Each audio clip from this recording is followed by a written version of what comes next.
Shalom Bapak Ibu dan Saudara-saudari yang terkasih di dalam Tuhan Yesus Kristus. Kembali lagi pada pembacaan firman Tuhan pada hari ini. Karena hidup kita adalah pujian bagi Tuhan, maka hidup kita harus terus diperlengkapi dengan kebenaran firman Tuhan. Sebelum kita mendengarkan dan merenungkan kebenaran firman Tuhan hari ini, mari kita berdoa agar Tuhanlah yang menolong kita untuk memahami firman-Nya. Mari kita berdoa. Bapa yang baik yang kami sembah di dalam nama Tuhan Yesus, pada saat ini kami akan membaca dan merenungkan firman-Mu. Tuhanlah yang menolong kami untuk mengerti dan memahami firman-Mu. Di dalam nama Tuhan Yesus, kami telah berdoa dan mengucap syukur. Amin. Shalom semua, kasih tepuk tangan untuk Tuhan. Silakan duduk. Ibadah ketiga sekarang saya mau bicara tentang sesuatu yang paling dibenci oleh roh jahat, yaitu perjanjian seseorang dengan Tuhannya. Setan benci perjanjian. Kejadian pasal 15 ayat 7-21 saya bacakan dulu. Ini perjanjian Allah dengan Abram. Lagi firman Tuhan kepadanya, "Akulah Tuhan yang membawa engkau keluar dari Ur Kasdim untuk memberikan negeri ini kepadamu menjadi milikmu." Kata Abram, "Ya Tuhan Allah, dari manakah aku tahu bahwa aku akan memilikinya?" Firman Tuhan kepadanya, "Ambillah bagiku seekor lembu betina berumur 3 tahun, seekor kambing betina berumur 3 tahun, seekor domba jantan berumur 3 tahun, seekor burung tekukur, dan seorang anak burung merpati." Diambilnya semuanya itu bagi Tuhan, dipotong 2, lalu diletakkannya bagian-bagian yang satu di samping yang lain, tapi burung-burung itu tidak dipotong 2. Ketika burung-burung buas hinggap pada daging binatang-binatang itu, maka Abram mengusirnya. Menjelang matahari terbenam, tertidurlah Abram dengan nyenyak, lalu turunlah meliputinya gelap gulita yang mengerikan. Firman Tuhan kepada Abram, "Ketahuilah dengan sesungguhnya bahwa keturunanmu akan menjadi orang asing dalam suatu negeri yang bukan kepunyaan mereka, dan mereka akan diperbudak dan dianiaya 400 tahun lamanya.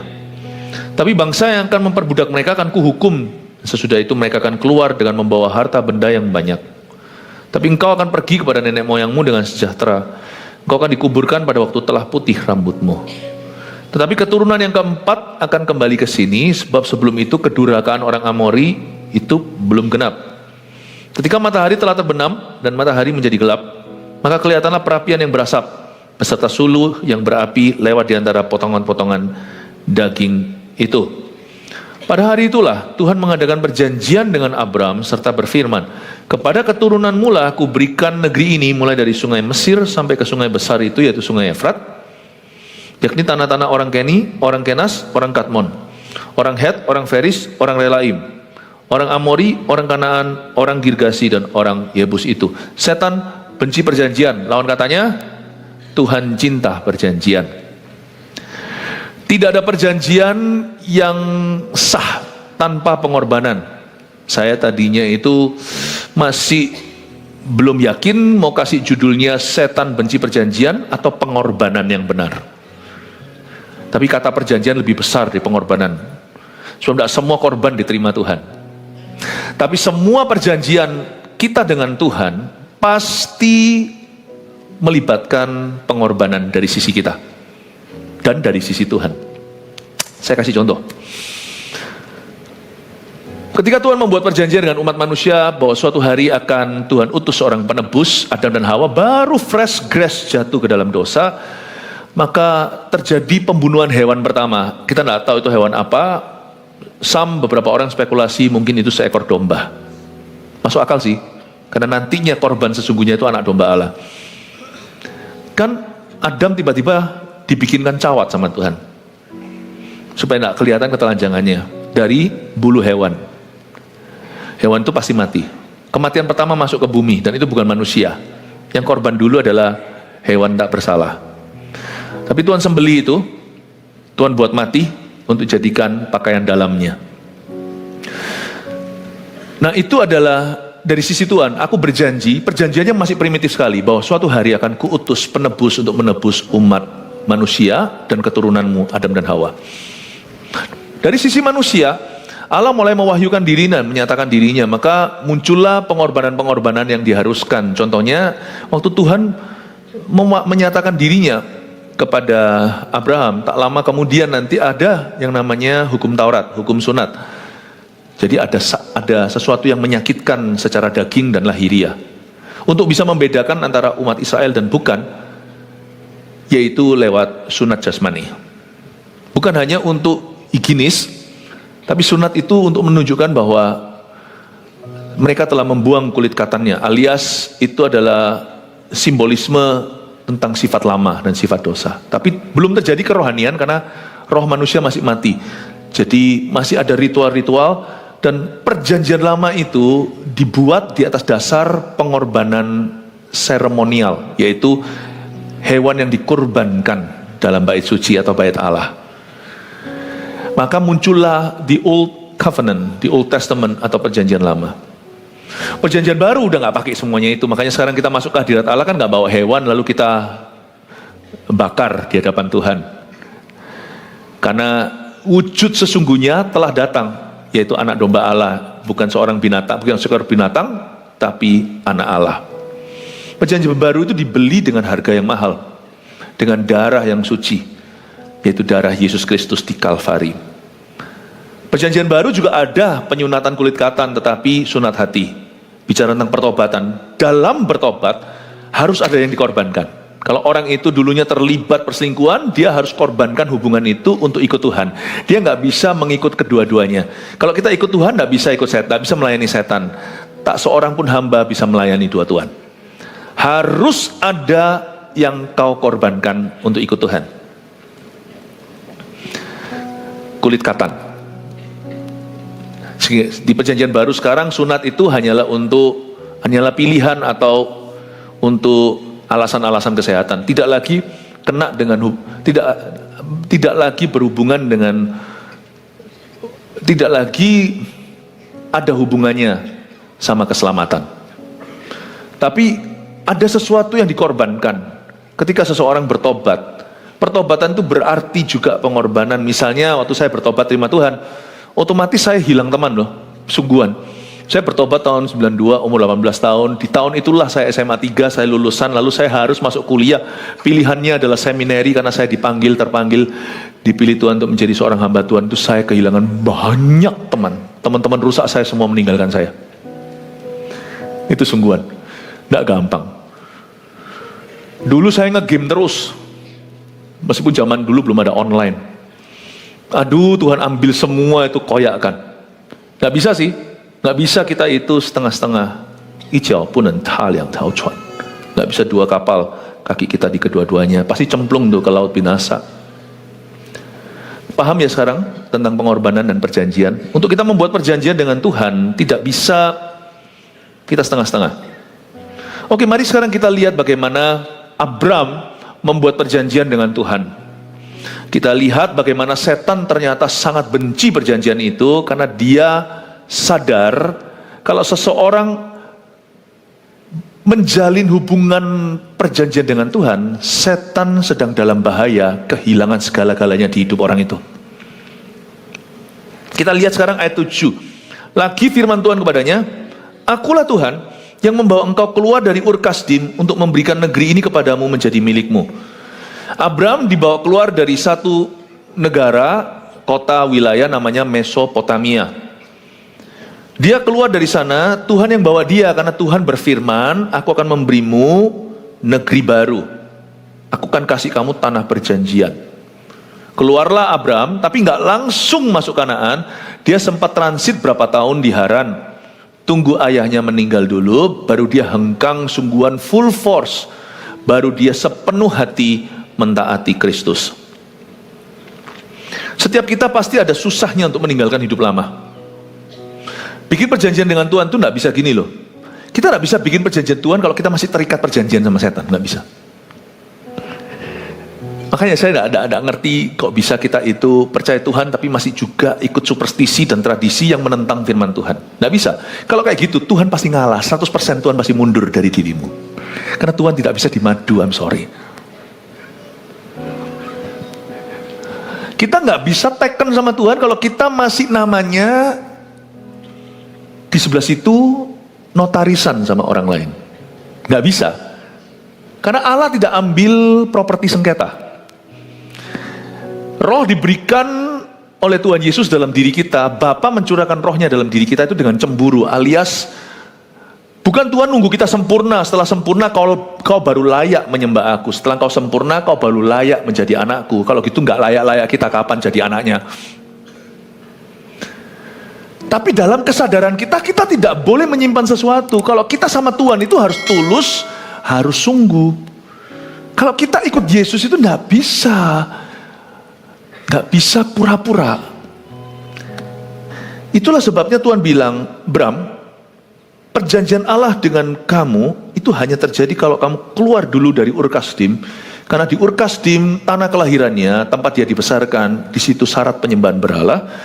Dan selama Abram berada di sana, dia tidak akan pernah menjadi milik Allah. Tuhan bukan suruh kita minggat dari rumah, tetapi kita harus keluar dari budaya yang salah. Get out! Get out! Jadi nggak bisa kita itu maunya dua-duanya. Kalau kita mau dua-dua, itu bahayanya adalah Tuhan akan mengalah. Kalau Tuhan ngalah, kita kalah. Kalau sampai Tuhan mengalah, ya sudah. Kalau sampai Tuhan berkata, ya wis lah, itu bahaya. Kalau Tuhan berkata begitu pakai bahasa Surabaya, ya sudahlah. Ketika Tuhan dipaksa, akhirnya Tuhan kasih dan beri, tidak semua pengabulan doa itu baik ujungnya. Tuhan kabulkan permintaan umat Israel yang mendesak Allah. Kami minta daging di padang pasir. Maka di padang belantara Tuhan kirimkan lewat angin timur burung puyuh. Bukan telurnya, burungnya. Dan itu semua jutaan jatuh ke perkemahan Israel. Mereka makan seperti orang rakus dan gila. Belum ditelan sampai keluar dari hidungnya. Saking serakah atau geragasnya. Itu makan sama giras itu ya begitu. Dan Tuhan berkata, baiklah kau sudah dapat yang kau mau. Sekarang aku muak sama kamu. Ketika Tuhan ngalah sama kita, berarti Tuhan marah. Jangan suruh dia ngalah sama kita. Lebih baik, your will not my will be done. Lebih baik kehendakmu bukan kehendakku yang jadi. Tuhan suruh Abram, kamu harus keluar dari Ur Kasdim. Tapi dia masih di Haran. Tuhan itu baik hati. Ketika kita masih setengah-setengah, Tuhan gak marah sama kita. Karena Tuhan tahu kelemahan kita. Tapi kalau kita sengaja terus, lama-lama Tuhan melihat niat hati kita. Musa waktu awal mula mau diutus Tuhan menjadi penyelamat, pembebas Israel. Dia masih pelin-pelan, aku gak bisa lah, apalah. Banyak alasan. Tuhan kasih dia Harun. Padahal nanti ujungnya Harun tidak kepake. Karena Musa yang ngoceh terus. Dia yang mengaku tidak fasih lidah, ternyata lancar tuh. Tuhan ngerti kalau initially di awal-awal Anda masih bimbang. Tapi setelah Anda jalan dengan Tuhan sekian lama, kalau sampai sekarang kita terus mencobai Tuhan, lama-lama Tuhan lihat niat hati kita. Meskipun Tuhan Maha tahu, Tuhan itu menguji kita dengan waktu. Dan apa yang terjadi adalah Musa dikasih itu Harun, Abraham, oke tuh di Haran, Tuhan gak apa-apa, Tuhan tunggu. Kalau kamu masih lamban-lamban, ya aku nunggu. Berapa kali kita itu dikejar-kejar sama Roh Kudus, ayo melayani tahun demi tahun lewat. Gak apa-apa, gak pernah kita dikutuk, gak pernah kita dipukul, gak pernah kita dicambuk. Sabar, tapi anggaplah kesabaran Tuhan itu kesempatan. Jangan kita tuh mencobai dia. Kalau kita itu dapat kesempatan yang sama 2 kali, itu anggaplah kesabaran. Apalagi kalau kita dapat kesempatan yang sama 2 kali, tapi setiap kali diberi kesempatan itu sudah turun quality, udah downgrade tuh. Misalnya dulu dia itu di level direktur, lalu dia korupsi, lalu lain kali dikasih kesempatan bidang lain atau bidang sama, apalagi terlalu vulgar. Kalau bidang sama terlalu nyata bahwa Tuhan itu memberi pengampunan. Kalau tiba-tiba dikasih tapi levelnya sudah di manajer, atau manajer dulu jatuh lalu dikasih di level pegawai, Anda harus serius. That second chance, keputusan kedua, kesempatan kedua, ketiga itu baik kesabaran. Itu bukan karena kelayakan. Dan sebelum kita ambil kesempatan itu dengan sungguh-sungguh, Tuhan tidak akan memberi kesempatan lagi. Tuhan kalau ngalah, kita bahagia. Tapi bersamaan dengan itu kita dalam bahaya. Karena kasih karunia itu selalu punya 2 sisi. Sisi satu adalah opportunity, sisi yang lainnya adalah duty atau responsibility. Sisi satu adalah kesempatan, sisi satunya lagi adalah peringatan. Waktu saya baca ini, saya merasakan kasih karunia Allah. Tuhan, Kau begitu sabar. Abraham itu berapa tahun tuh di Haran, tapi Tuhan tunggu. When God is waiting for you, bersyukurlah kau punya Allah sebaik itu. Tapi lekas-lekas atau bergegaslah kalau sampai Allah itu ngalah sama kita. Betapa payahnya kita ini sebagai hamba kalau sampai Tuhan kita itu yang nunggu kita bangun, padahal harusnya dia bangun dulu untuk melayani, tapi Tuhan kita, majikan kita yang nunggu kita bangun. Jangan merasa happy terlalu, karena berarti kita yang keterlaluan. Kalau sampai papa mama mau makan ini, misalnya janjian, setiap kali datang, kalau sekali-kali apa boleh buat, apalagi kalau ada kecelakaan di jalanan. Tapi setiap kali janjian makan, papa mama sudah ada di restoran setengah jam, anaknya baru datang. Padahal papa mamanya manula, manusia lanjut usia, tunggu di sana. Sekalipun mereka tidak apa-apa, mereka tidak marah, harusnya Anda pertama-tama reaksinya bangga punya ayah sesabar itu, punya mama serendah hati itu. Tapi bersama dengan itu harusnya menjadi evaluasi dan introspeksi. Payah aku jadi anaknya. Bukannya harusnya anak muda yang tunggu di situ, papanya datang itu dijemput di pintu, digandeng naik lift kalau naik ke loteng atas. Ini orang tuanya yang di atas dulu, anaknya pelan-pelan datang. Waktu saya baca ayat ini, bersamaan dengan itu saya bercermin dengan firman. I have a good God who is so patient with me. Aku punya Allah yang begitu baik, yang begitu sabar dengan aku. Tapi bersamaan dengan itu, Tuhan, izinkan aku untuk selalu menunggumu, bukan Kau yang menunggu aku. Amin, Bapak Ibu Saudara.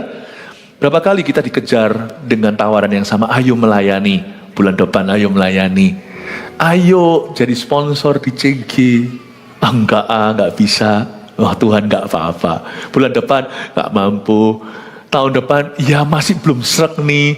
2 tahun lagi suatu hari. Jangan kau lihat itu CGL-mu yang minta. CGL Anda hanyalah alat di tangan Tuhan. Itu Roh Kudus yang kasih dia beban. Nah kalau itu ditolak terus menerus, masa Tuhan yang menunggu kita? Bukan yang melayani Tuhan itu manise dan bahagia. Bukannya suatu kehormatan bisa melayani Tuhan. Wow, kalau Tuhan sampai invite kita ke pesta pernikahan, kita gak datang karena beli mobil baru, kita gak datang karena ada ladang baru. Bukannya lama-lama Raja berkata, ya sudah lu orang gak mau datang, paksa orang-orang yang ada di pelosok-pelosok, in the byways, in the highways, yang ada di jalan-jalan, yang ada di tikungan-tikungan, bawa mereka masuk, ganti pakaian pesta, rumahku harus penuh. Kalau kita bolak-balik ditanyain terus, bolak-balik didorong terus, mungkin waktunya kita menyadari bahwa Tuhan adalah Tuhan, kita adalah hamba. Waktu saya baca ini, saya terharu, saya punya Tuhan yang begitu, tapi saya juga bersama dengan itu, saya berhati-hati. Ayat 7, ayat 8. Kata Abram, ya Tuhan Allah, dari manakah aku tahu bahwa aku akan memilikinya? Abram bukan meragu, bukan mempertanyakan. Abram juga bukan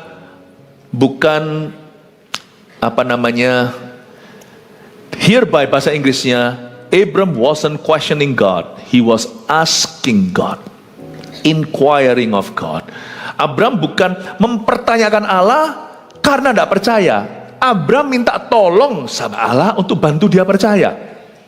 Jadi it's okay kalau kita datang pada Tuhan itu iman pas-pasan, itu nggak apa-apa. Kita datang pada Tuhan dalam kelemahan tidak apa-apa. Selama hati kita itu rindu untuk belajar, selama hati kita itu mau untuk berubah, selama jiwa kita itu haus dan lapar akan kebenarannya, datanglah pada Tuhan seperti Abram. Bapak orang beriman ini imannya nggak gede-gede banget loh kalau kita mau jujur. Kalau kita mau baca ayat 8, ya Tuhan Allah, dari mana aku tahu bahwa aku akan memilikinya? Kita bisa berdalih, kita bisa main teori belaka, karena kita sendiri nggak ngalami. Abraham kok kecil sih imannya, Kok malah tanya, bukankah Tuhan sudah berfirman itu cukup bagimu? Ya Tuhan Allah, dari mana aku tahu bahwa aku akan memiliki tanah Kanaan ini? Aku ini sudah terlanjur loh tinggalkan segala sesuatu. Mana gua tahu nanti sungguh-sungguh akan terjadi. Loh Bram, harusnya loh Tuhan berfirman itu kan cukup garansi, cukup jaminan. Tapi orang yang mengalami secara nyata, meskipun percaya Tuhan, tetap waktu dalam perjalanan dia akan menghadapi tantangan dan keraguan. Nah itu adalah adventure petualangan kita dengan Tuhan. Di situ Abram tanya sama Tuhan bukan untuk mempertanyakan. Dia tanya sama Tuhan itu minta pertolongan. Help me God. Saya jadi ingat di perjanjian baru ketika Yesus didatangi seseorang.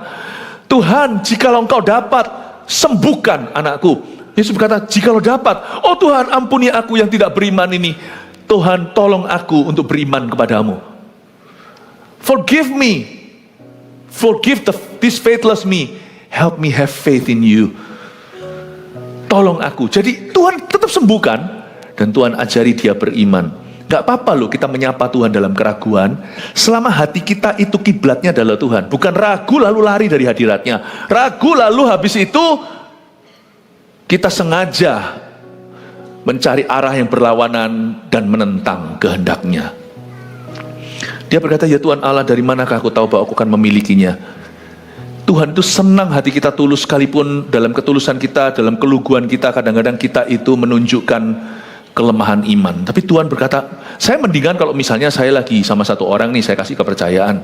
Kamu saya percaya ya, kamu pimpin pujian. Contohnya dalam pelayanan ya, dunia pelayanan yang paling gampang jadi ilustrasi.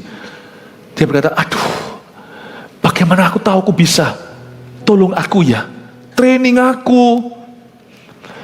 Yang gitu tuh lebih gampang. Saya bilang, oke, nggak apa-apa. Saya tahu kamu belum bisa.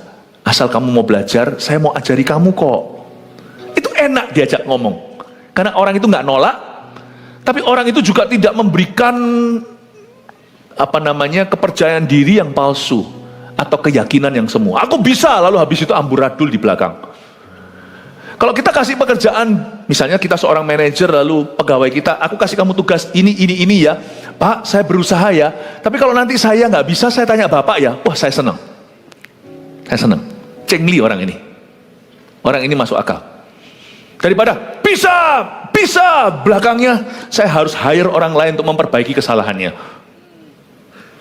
Atau orang yang berkata, nggak bisa Pak, nolak, wah orang gini saya mikir, bukan masalah tugas ini dia bisa enggak. Tapi kalau dia nolak, itu sudah sikap ya. Lama-lama kayak gini mana bisa aku percaya apa-apa. Orang ini hanya cari apa yang nyaman, apa yang menurut dia bisa. Jangan-jangan bukan dia bisa atau enggak. Dia mau apa enggak. Saya mempertanyakan kesungguhan orang ini dalam pekerjaan. Tapi kalau saya punya pegawai, saya kasih tugas ini, kalau saya sampai kasih dia tugas, pasti saya sudah ada semacam assessment dulu. Pasti sudah ada semacam mensurvei kemampuannya dia dulu. Karena enggak mungkin saya jadi pemimpin yang sembrono. Kalau saya mempercayai, pasti saya yakin dia bisa. Kalau enggak kan enggak mungkin saya itu gambling, karena ini perusahaan saya. Kalau Tuhan mempercayamu sesuatu di hidup ini, pasti Tuhan lihat potensinya. Kan nggak mungkin dia gambling dengan kerajaannya. Dan kehendaknya atas hidupmu, nggak mungkin. Orang ini kalau bilang, Pak, saya akan usahakan, saya nggak pernah lakukan ini. Tapi Bapak janji mentori saya. Jadi kalau sampai saya dikit-dikit tanya, Bapak jangan rasa terganggu ya. Kalau misalnya saya nanti bingung sesuatu, bagaimana caranya, tolong Bapak kasih saya contoh sekali, saya akan catat dan saya akan perhatikan. Dan nanti setelah saya bisa, saya pasti lakukan persis yang Bapak ajarkan. Ya, tolong ya Pak, jangan dilepas, nanti kalau saya sudah mahir, sudah bisa, saya pasti akan ajarkan ke yang lainnya. Kalau saya dapat pegawai gitu, tidak tak lepas saya sama saya. Sungguhan, saya akan pegang begini. Makanya Tuhan itu sama Abram kayak gitu. Karena orang yang punya iman tidak akan janji palsu.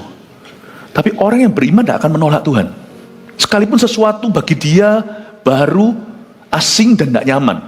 Orang beriman itu percaya sama dia yang menugaskan. Orang beriman itu percaya kepada dia yang memberikan. Orang beriman itu percaya pada gurunya. Dia percaya kepada seseorang yang dia look up, yaitu Tuhan. Iman itu bukan apa yang kau imani. Iman itu kepada siapa kau beriman. Karena kita beriman pada Tuhan, I trust, aku percaya apapun yang Tuhan hari ini percayakan padaku, Tuhan akan tolong aku. Amin Bapak Ibu. Setan benci perjanjian, tapi Tuhan cinta perjanjian. Kita lihat sekarang ayat 9. Firman Tuhan kepadanya, ambillah bagiku seekor lembu betina berumur 3 tahun. Ini lembu ya, betina, berumur 3 tahun. Seekor kambing betina berumur 3 tahun. Lembu sama kambing gede mana, mahal mana? Lembu lah, orang-orang kota nggak bisa jawab ini. Sapi pasti lebih mahal daripada kambing, ya kan? Seekor domba jantan berumur 3 tahun. Oke, masih tetap mahal lembu. Masih tetap gede sapi. Seekor burung tekukur dan seekor anak burung merpati. Burung tekukur adalah persembahan orang-orang miskin sampai di zaman Yesus jalan di Bait Allah. Bukan hanya hewan-hewan besar dikorbankan, tapi hewan kecil pula yang murah seperti burung tekukur, bahkan bukan burung merpati, anak burung merpati.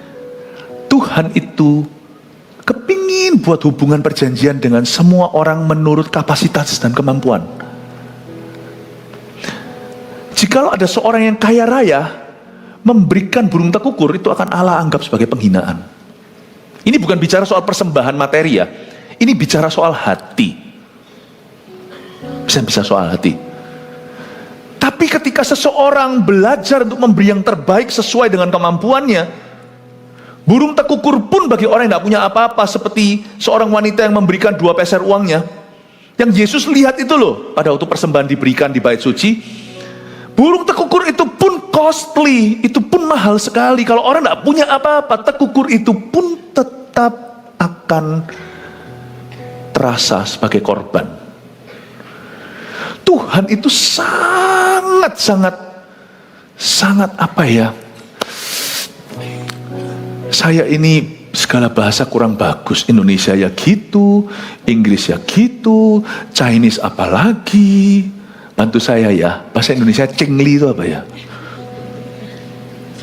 Masuk akal juga enggak. Kalau akal kan make sense. Cengli itu apa ya? Fair orangnya, fair.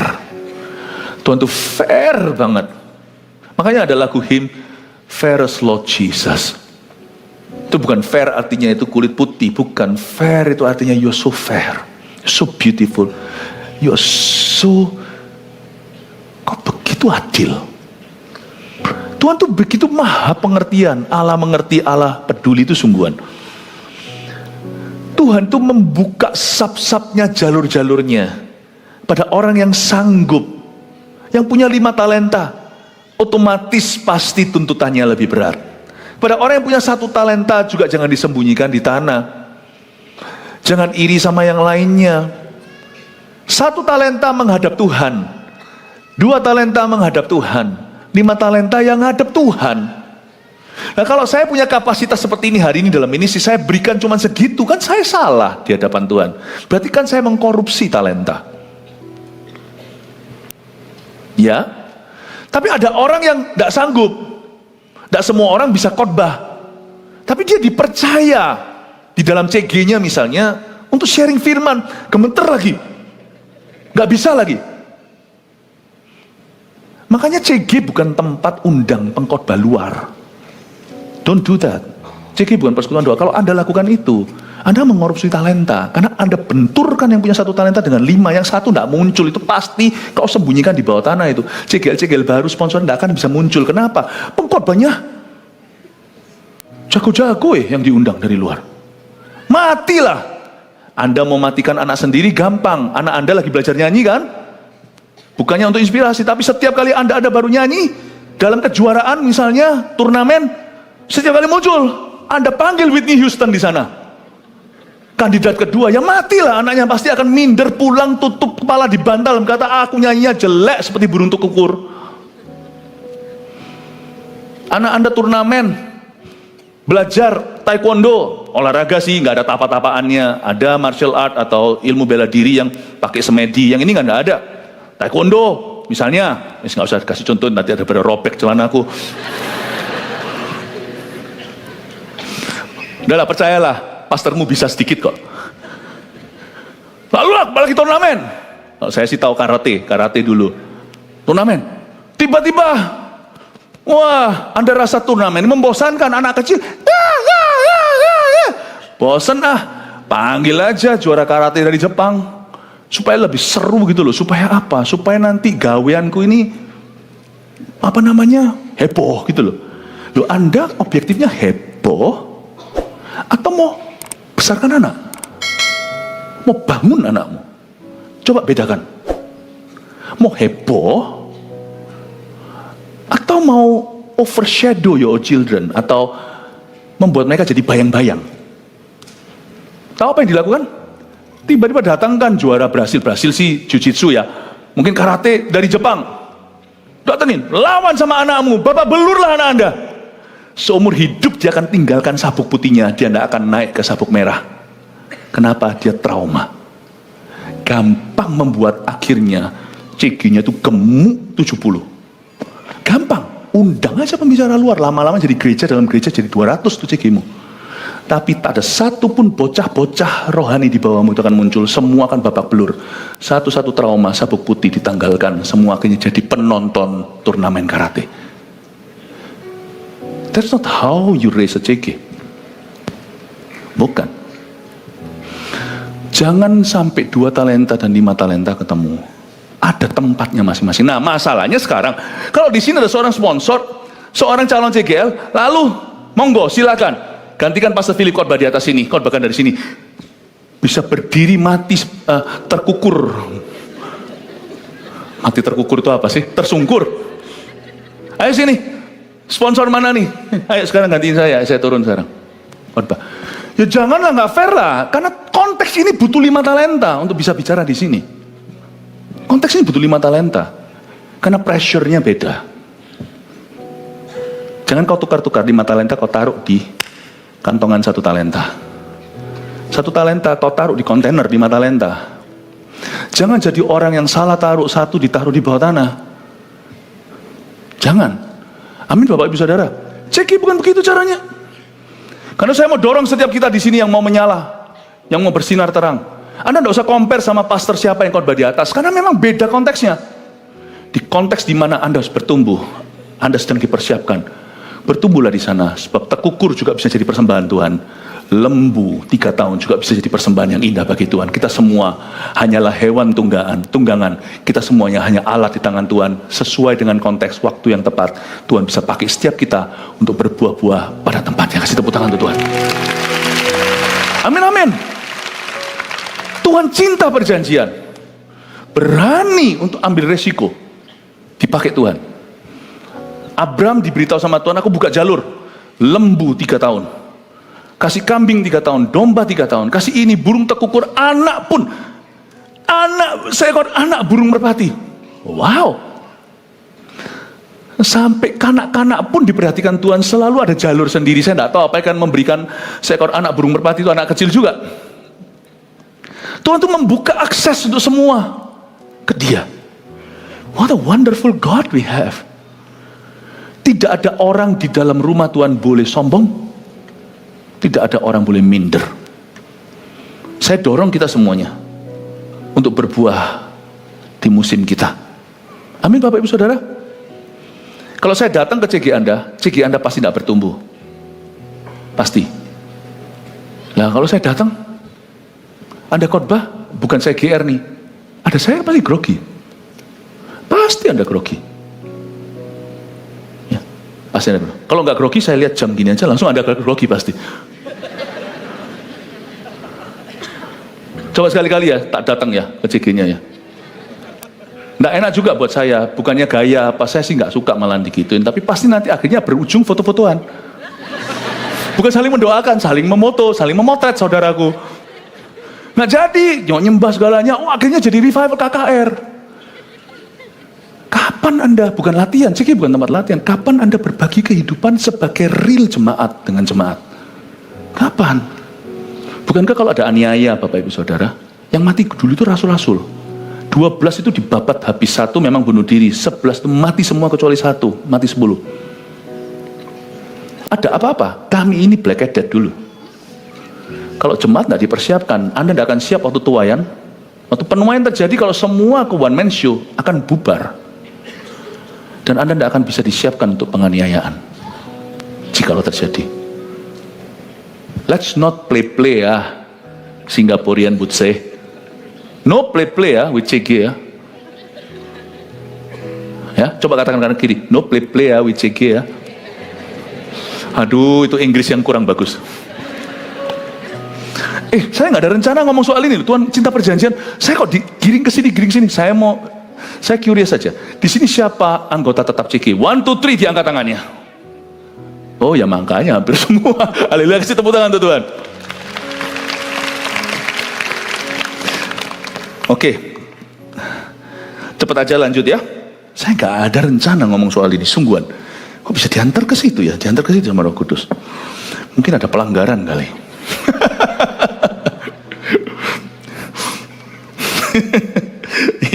Lanjut, ayat 10. Diambilnya lah semuanya itu bagi Tuhan. Itu semua tadi lembu sampai tekukur tadi. Dipotong 2, katakan dipotong 2. Perjanjian itu selalu 2 sisi, katakan 2 sisi. Dari sisi Tuhan dan dari sisi kita, oke?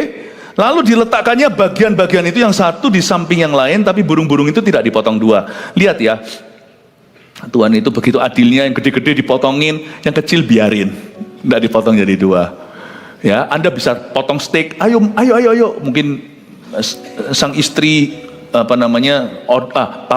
mama order terlalu banyak, dipotong setengah kasih anak.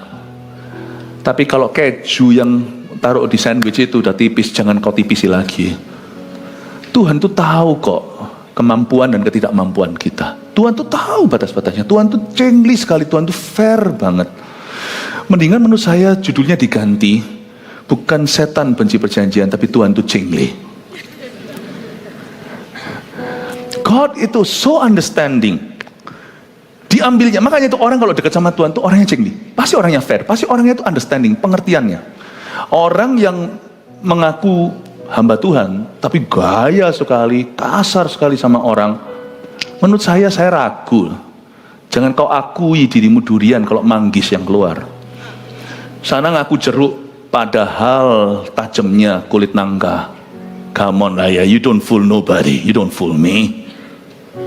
Orang kalau dekat sama Tuhan itu jadi orangnya itu fair, orangnya itu jadi gimana ya menjelaskan? Enak gitu loh, mau sama orang itu.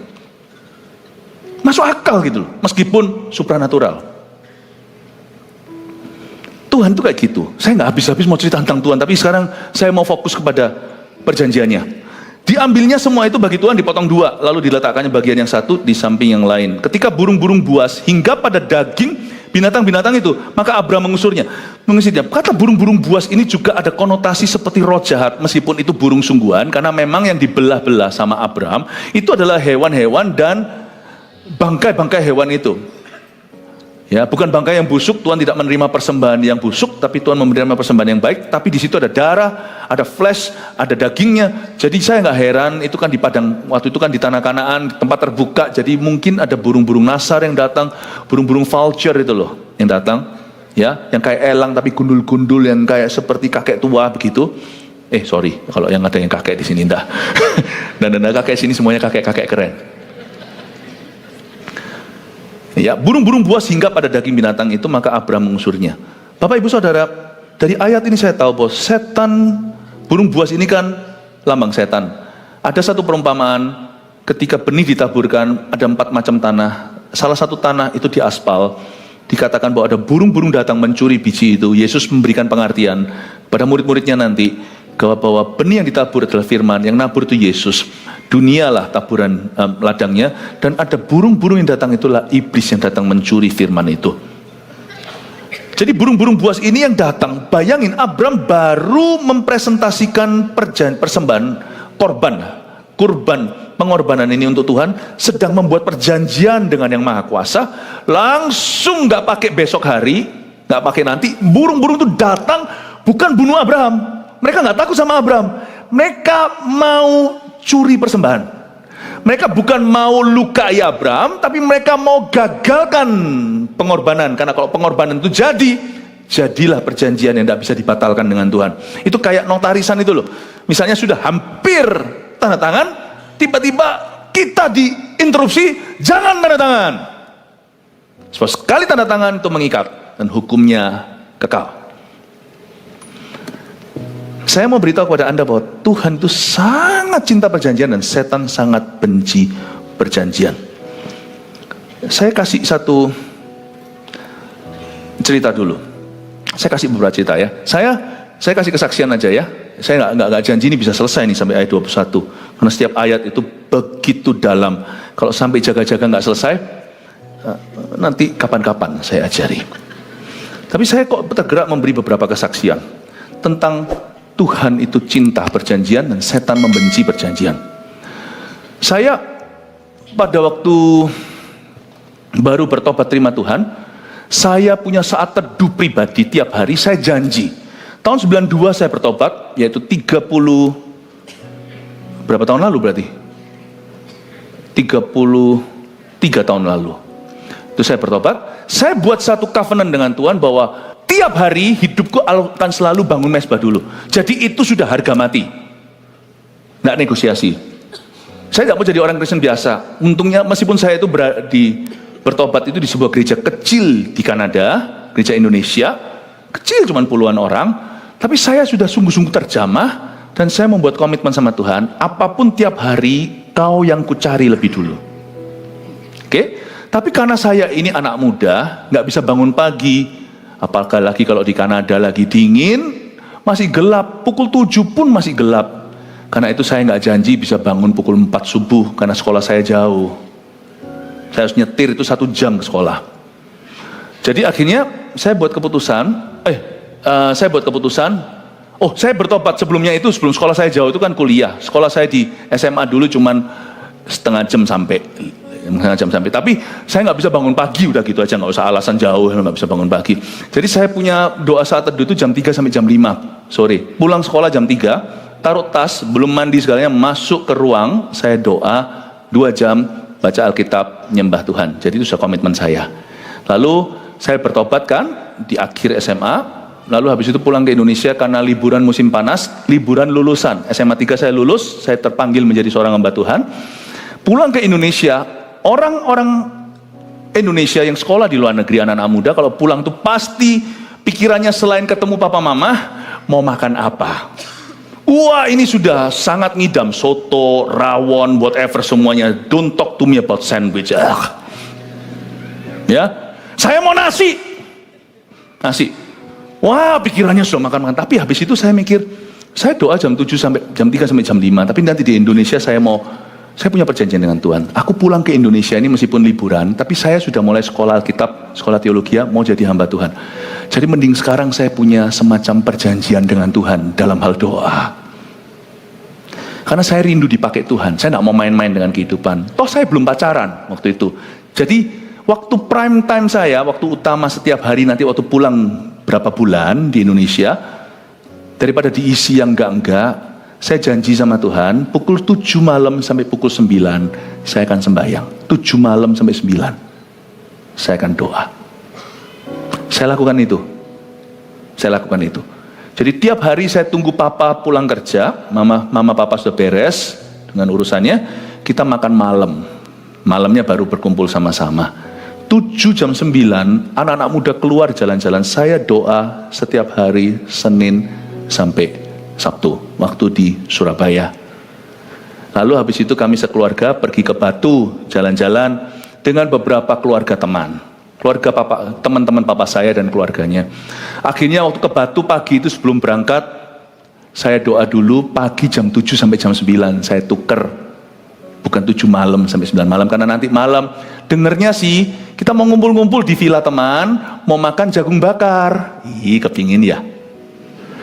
Ya, roti bakar, jagung bakar, mau panggil semuanya. Jadi saya rasa pertemuan dengan teman-teman jarang ini. Ya sudah, kita keluar. After all, kalau saya tiba-tiba ngilang sendiri, nggak pergi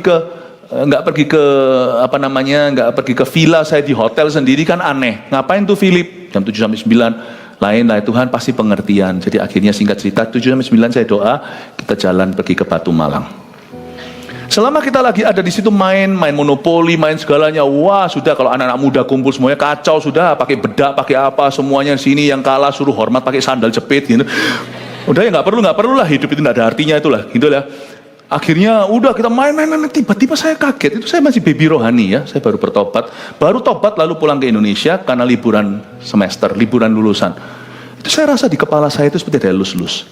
Kaget saya. Saya ini kan dulu pasien kelepasan. Jadi saya kira, waduh ini rumah ada setannya, temanku ini kelihatannya baik-baik gini, vilanya berhantu. Tapi aneh waktu saya dilus, kok rasa kasih ya? Nggak mungkin kalau setan begitu. Setiap kali saya dilus itu saya mau lihat teman-teman saya yang masih nakal-nakal itu kepingin tuh terima, kepingin tuh cerita tentang Yesus, tapi saya belum punya keberanian. Saya masih bayi rohani. Sebelum saya langsung masuk sekolah Alkitab nantinya, ini kan liburan belum kan, saya baru daftar.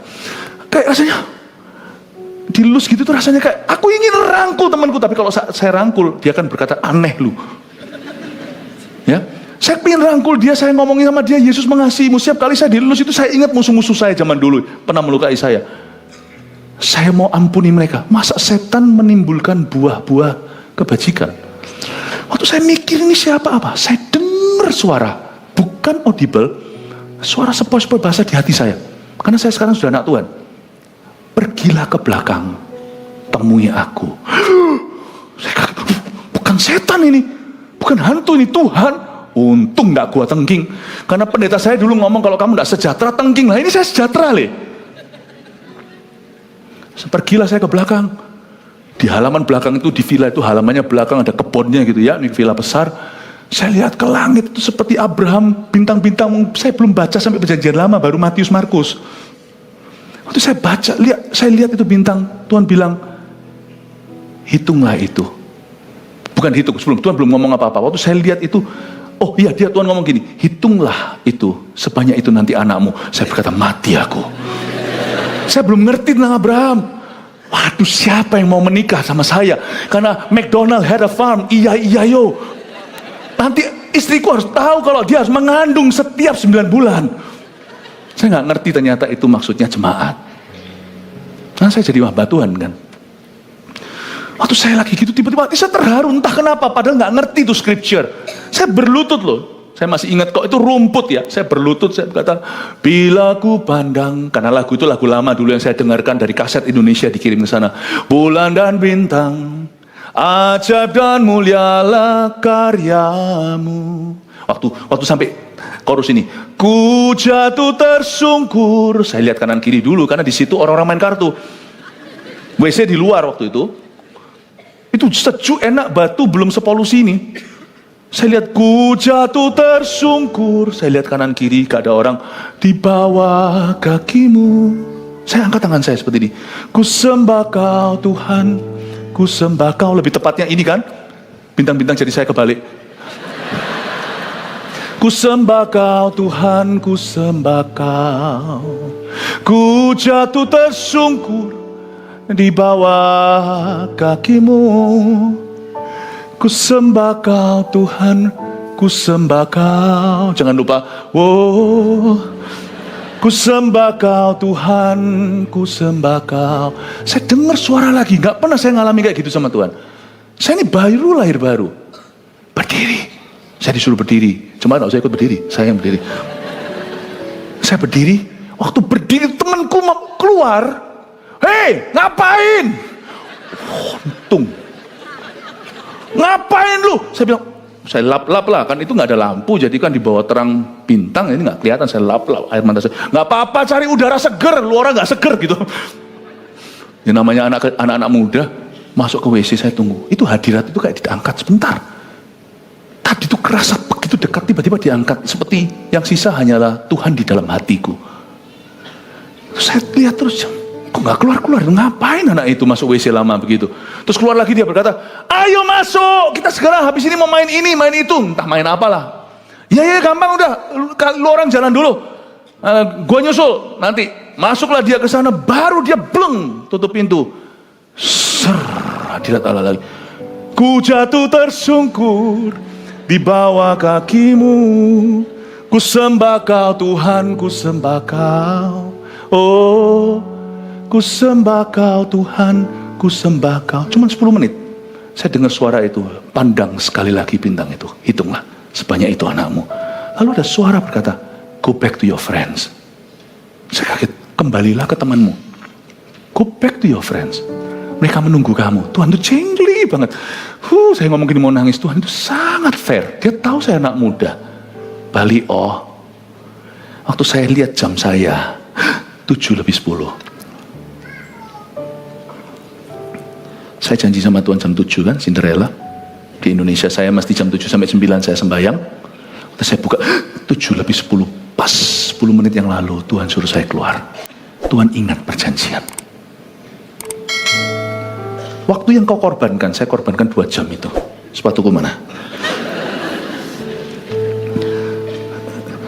2 jam yang kau korbankan. Ternyata saya kira itu keputusan saya.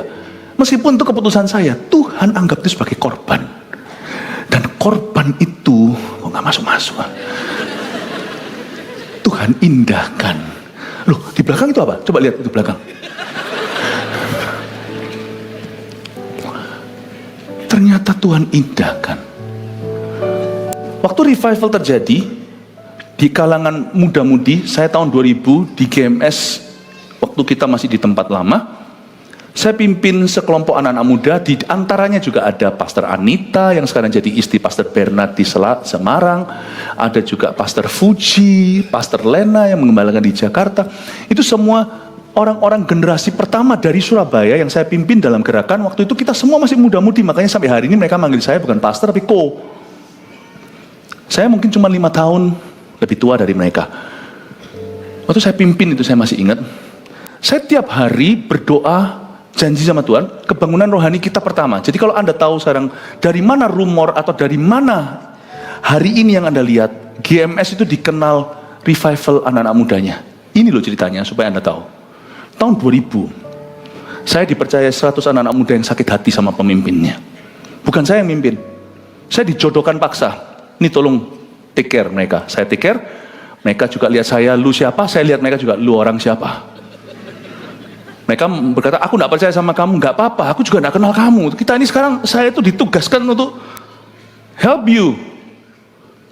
Itu kamu tuh seperti anak kecil taruh di karpet luar rumah saya keset tulisannya welcome home itu loh, ditaruh di situ. Bayi masa saya enggak saya openi, masa saya enggak kasih makan?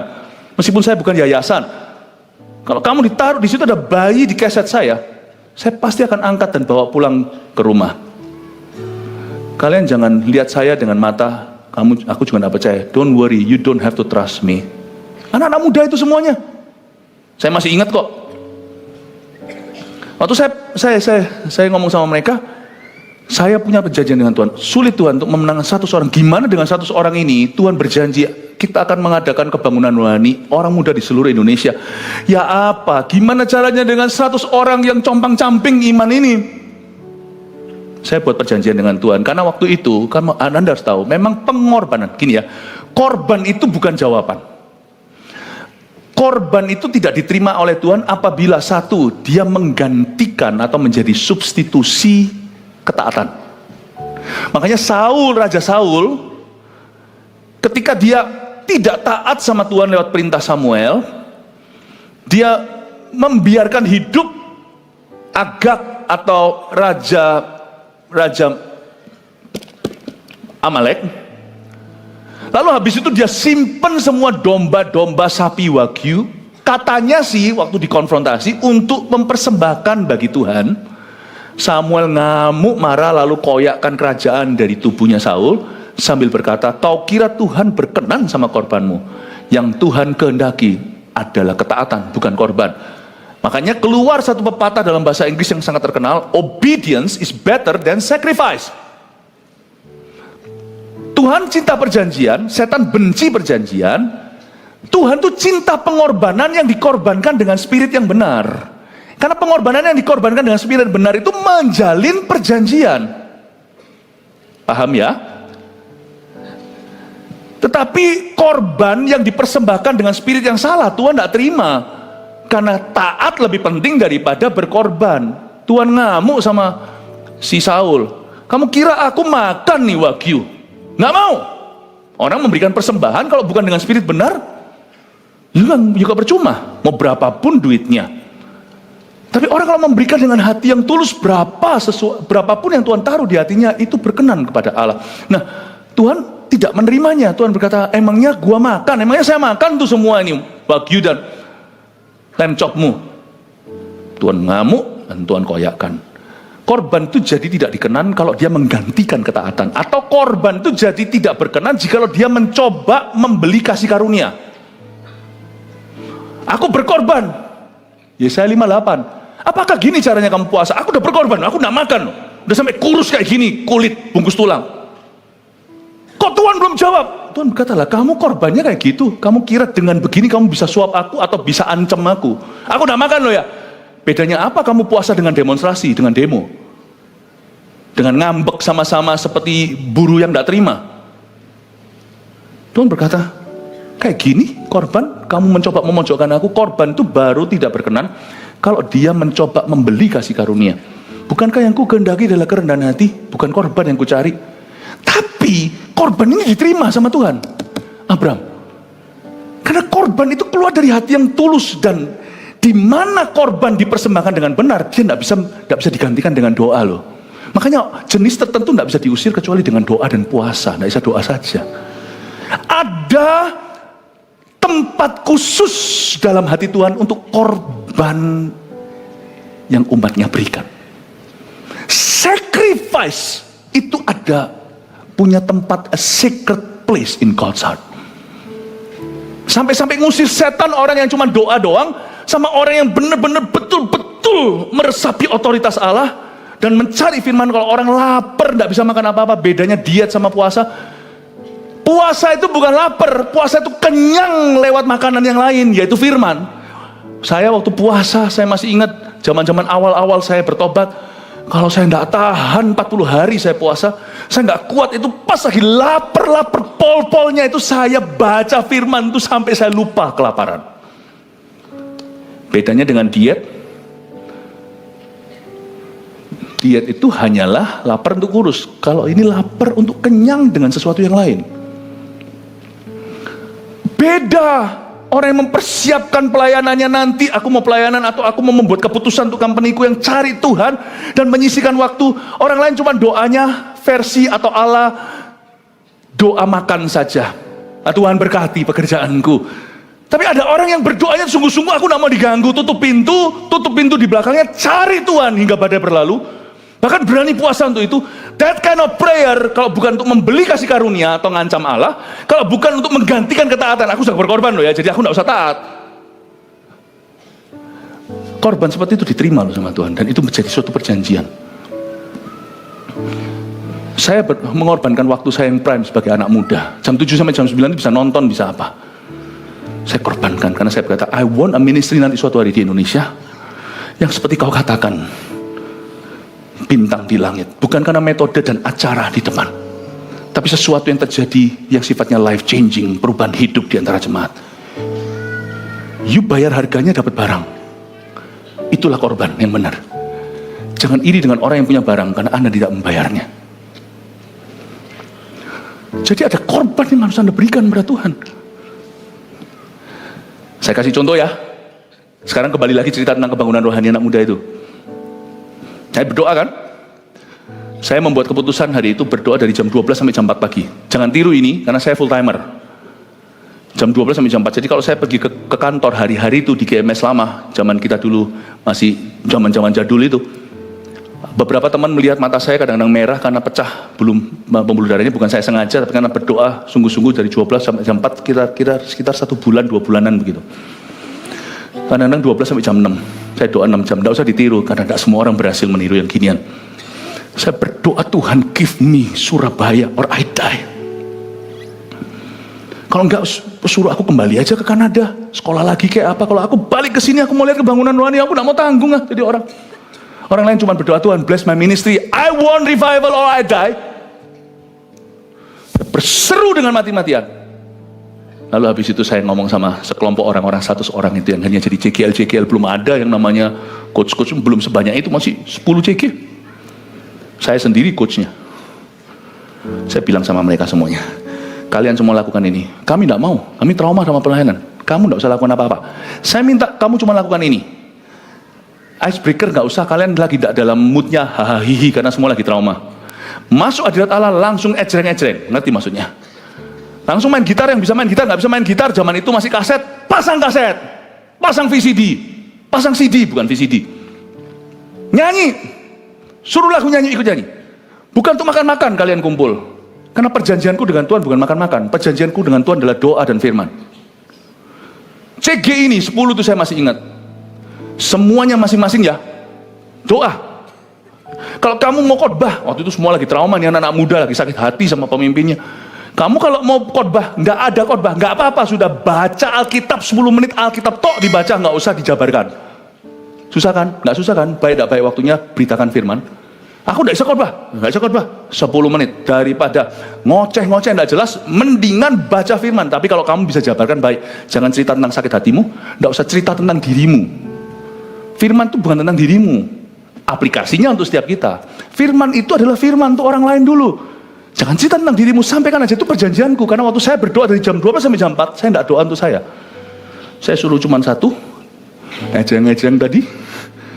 Ya, kalau bisa gitaran, kalau nggak bisa akapela, kalau nggak bisa cuma pakai CD aja atau pakai kasetan. Habis itu kasih firman, kalau bisa dijabarkan, tapi kalau Anda nggak bisa cuma baca Alkitabnya, saling mendoakan, tanya gini kebutuhannya apa, kita doa, lalu Anda doakan yang bukan kebutuhan mereka. Aku berdoa mereka jadi pemimpin suatu hari, 10-10 lakukan.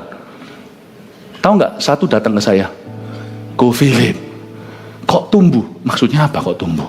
Kok tumbuh CG-ku? CG-ku kedatangan begitu banyak jiwa baru, dan mereka bukan hanya datang, hahaha, senang-senang, have fun, tapi mereka diubahkan. Kok bisa? Kok bisa apa? Kok bisa? Karena saya masih tidak percaya sama Koko. Loh, emangnya aku salah apa sama kamu? Kenal baru bulan lalu. Bukan, aku pokoknya sudah trauma sama semua pelayanan. Kenapa kok bisa bertumbuh? Aku masih sendiri belum serak. Saya bilang, gini ya, dengar ya. Aku punya perjanjian sama Tuhan. Kamu kalau tidak keluar jalur dari perjanjianku dengan Tuhan. Ini kalau Anda baca ya, saya tidak punya waktu untuk selesaikan semua ayatnya. Nanti itu Tuhan itu jalan di tengah-tengah hewan yang dibelah itu. Dari api. Itu ada api yang jalan. Nah, waktu jalan api itu Tuhan menunjukkan bahwa aku akan genapi. Tugasmu hanya siapkan kayu bakar atau siapkan persembahannya. Kamu cuma berada di jalur aja. Aku yang genapi, bukan karena kamu terlalu bagus. Aku menggenapinya karena kasih karunia-Ku. Karena my grace and mercy, karena kasih karunia. Nanti 430 tahun kemudian, dari zaman Abraham ini dijalani api persembahannya, korbannya. Mau tahu apa yang terjadi? 430 tahun kemudian, keturunan Abraham yang sempat masuk Mesir dulu lalu dijajah, diperbudak, nanti juga dijalani oleh api di tengah-tengahnya, tiang api namanya. Your sacrifice, korbanmu sekarang untuk anak cucu, tidak hanya dalam bentuk ministry, dalam pekerjaan Anda. Kalau Anda setia, Anda punya perjanjian Tuhan, aku punya perjanjian untuk keturunanku, aku tidak akan selingkuh sampai aku mati. Apapun terjadi, aku akan pertahankan pernikahanku. Itu korban dari sisimu itu dengar sama Tuhan, karena itu bukan untuk membeli sesuatu atau menggantikan ketaatan, tapi itu menunjukkan keseriusan dan kesungguhan. Itu didengar sama Tuhan. Dalam pekerjaan Anda juga sama. Tuhan, ambil apapun juga, setan bisa hancurkan apapun, setan tidak akan bisa ambil persembahanku. Aku mau jatuh miskin pun aku akan selalu mencetuskan diri sebagai seorang pemberi. Itu yang setan benci. Setan tidak benci bisnismu. Setan benci your dedication, devotion. Itu yang Tuhan, setan benci. Kerjaan ini, kan ada orang gini, kerjaan itu aja jadi bendahara kerajaan sorga, pakailah. Tapi dalam hati sebenarnya, di dalam hati kecil motivasinya adalah nang diberkati Tuhan. Kalau kita tulus sungguh-sungguh, kita tahu pekerjaanku harus jalan karena memberi makan 100 pegawaiku. Aku ini punya tanggung jawab, mungkin tidak bisa ngasih 5.000 orang makan, tapi di mana ada saya dan keturunan saya, lowongan kerja ini semua tidak akan saya kirim pulang PHK. Aku aja Tuhan, kalau bisa aku aja tidak usah digaji. Tapi pegawai yang udah ikut aku 20 tahun ini, meskipun dia bukan orang Kristen, aku yang Kristen Tuhan, aku harus kasih dia makan. Ketika mereka semuanya tahu lewat 5 roti 2 ikan, mereka harus ngasih 5.000 orang makan. Sementara rasul-rasul berkata, suruh aja pergi cari gampangnya, suruh cari sendiri makanan tapawan, suruh cari bungkusan. Tuhan bilang, no, you feed them, kamu yang kasih makan. Ketika mereka memahami hati Tuhan, itu roti tidak pernah berhenti terpecahkan. Kalau kita punya perjanjian dengan Tuhan, itu bukan keuntungan kita, tetapi orang lain bergantung sama kita. bisnismu tidak akan jatuh. Karena Tuhan mencintai perjanjian itu. Sampai kapanpun, lewat usahaku, aku akan terus mendukung misi Yesus Kristus, penginjilan, penanaman gereja, pengiriman misionaris, dan lewat kemanusiaan yang dijalankan sembari kita menyelamatkan. GMS peduli, kita jalankan terus. Kalau kita punya visi itu bukan hanya untuk orang-orang yang bekerja bagi kita, tapi untuk kerajaan Allah, nggak mungkin bisa tenggelam tuh perahu. Karena Tuhan yang berkepentingan dengan itu, ada perjanjian dengan Tuhan di situ. Israel nggak bisa musnah, karena Mesias harus keluar dari sana. Saya harap Anda mengerti yang namanya hukum rohani ini. Kembali lagi ke itu. Dengan ini saya selesai nanti ya. Memang saya sudah ditakdirkan di kebaktian ini selalu overtime. Sabar sebentar ya, ngomong kanan kirinya, sabar. Tahu, dia ngomong sama saya, kok bisa bertumbuh? Saya bilang, kamu gak usah ngelakuin apa-apa. Kamu cukup nyembah. Jangan nyanyi, nyembah diri sendiri. Kasih firman, gak bisa khotbah. Kasih aja, baca ayat sampai ngelontok semuanya. Baca setengah jam itu semua firman-firman gitu aja sudah. Gak usah ada karbohidratnya, gak usah ada lemaknya, cuman semua protein, silakan. Tumbuh tempatmu, karena aku punya perjanjian dengan Tuhan. Lalu habis itu saling mendoakan. Lalu doakan mereka untuk mereka jadi seorang murid yang sejati. Gitu ya aku.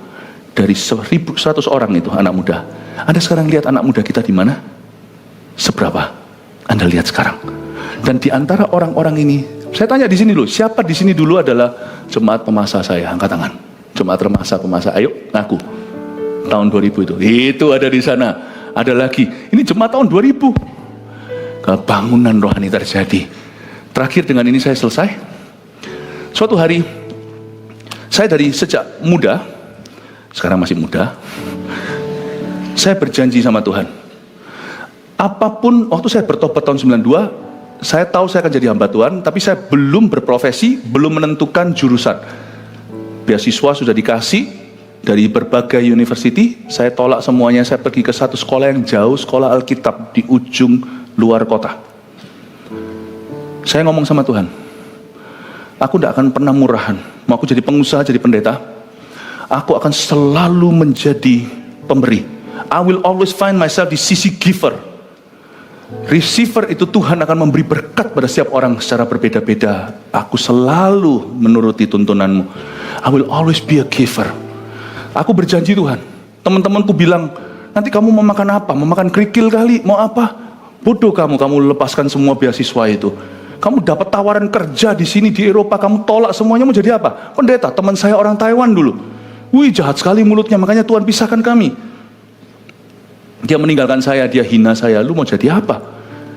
Nah, saya tidak masuk ke Simon Fraser University bersama dengan dia.